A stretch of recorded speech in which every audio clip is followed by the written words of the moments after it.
The DNA test was wrong. I took the DNA test to prove my sister wrong. That's how it started. She had always been dramatic, always suspicious of everything. When she said, "Daniel doesn't look like you," I laughed.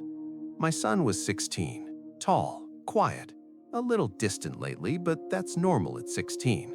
Teenagers drift. They come back. At least that's what I believed.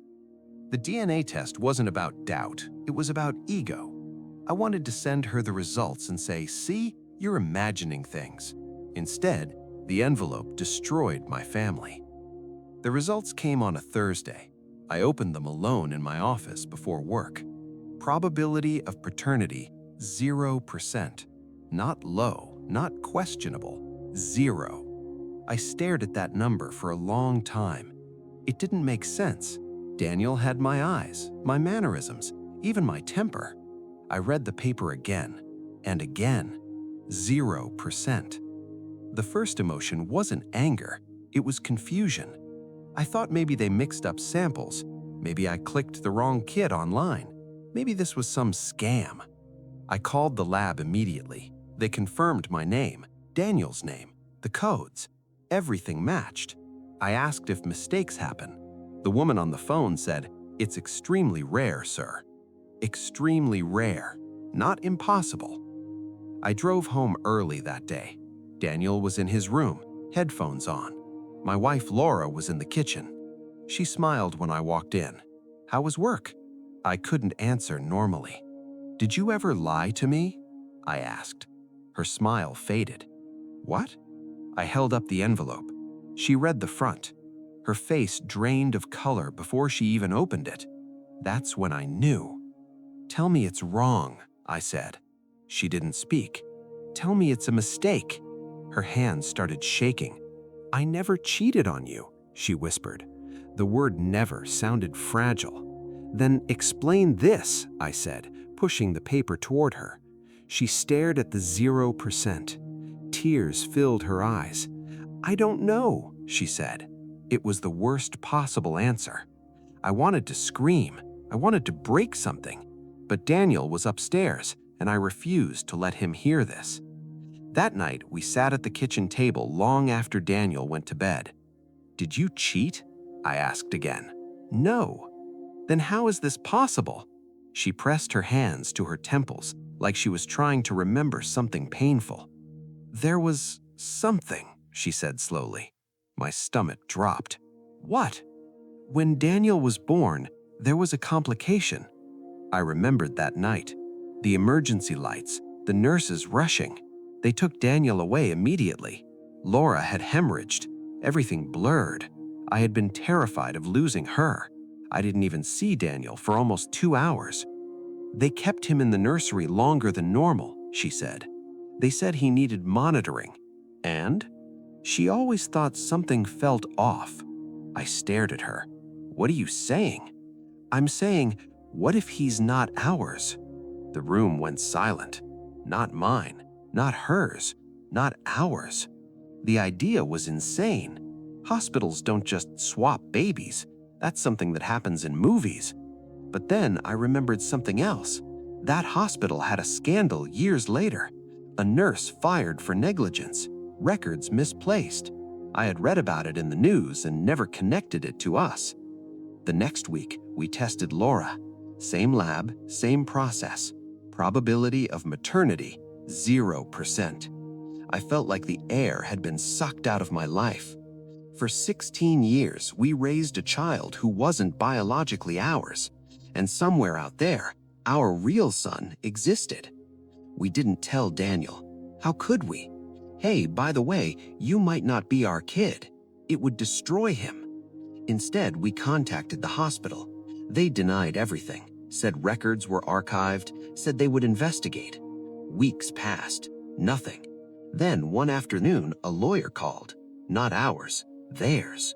He asked if we had taken independent DNA tests. He asked how much we wanted. That's when I understood. They knew, and they were scared. They offered a settlement, confidential, large, life-changing, but with one condition.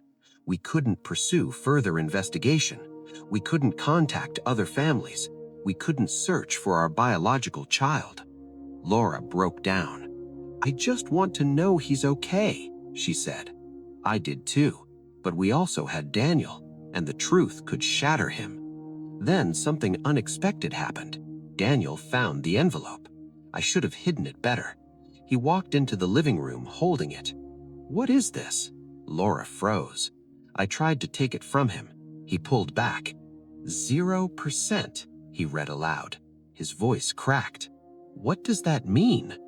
There are moments in life when you can choose a lie, and moments when lying makes everything worse. I chose truth. "It means we need to talk," I said. We told him everything, about the tests, about the hospital, about the possibility he was switched at birth. He didn't cry. He just sat there, silent. Then he asked one question. "So I'm not yours?" It broke me. "You are ours," Laura immediately said. He shook his head. "That's not what the paper says." He stopped calling me Dad for a while after that. Not out of anger, out of confusion. He felt untethered, like his identity had been erased. Weeks later, we got a call from another family. The hospital had contacted them too. They had a son, same birthday, same hospital. They had taken a DNA test, 0%. We agreed to meet. Neutral location, lawyers present. Two families sitting across from each other, staring at teenagers who looked familiar. Their son had my build, my father's jawline, Laura's eyes. I felt dizzy. And then came the second shock. The boys didn't want to switch. They didn't want to fix anything. They didn't want new parents. They wanted answers, but not replacements. Daniel spoke first. "So what happens now?" he asked. No one had an answer. The other father looked at me. "I've raised him 16 years, he said quietly. "So have I." We both understood something terrible. Biology doesn't erase history. The hospital pushed for settlement again. Money, non-disclosure, close the case. But Laura refused. "This isn't about money," she said. "It's about truth." Months passed. The case became public. Other families came forward. More mistakes, more swaps. The hospital's reputation collapsed. In the middle of it all, Daniel changed. He grew quieter, distant. He started spending time with the other family's son. They were curious about each other, comparing habits, laughing at similarities. It was surreal. One night, Daniel sat next to me on the porch. "Can I ask you something?" he asked. "Anything. If I had been born into that other house, would you still want me?" The question hurt more than the DNA results. "I didn't choose you because of blood. I chose you every day after that." He looked at me carefully. "Then I guess that makes you my dad." The legal battle lasted a year. In the end, we refused the settlement. We demanded public accountability. The hospital admitted fault, but no amount of apology could undo 16 years. We never switched the boys. We didn't trade lives like property. Instead, we built something complicated. Two families connected by a mistake. Holidays shared. Awkward at first, then real. I met my biological son, slowly, carefully, not as a replacement, as a person. He called me by my first name for months, and that was okay. The strangest part? I stopped caring about DNA, because the boy who slammed doors during arguments, the one who borrowed my tools without asking, the one who hugged his mother when she cried, that was my son. Paper didn't change that.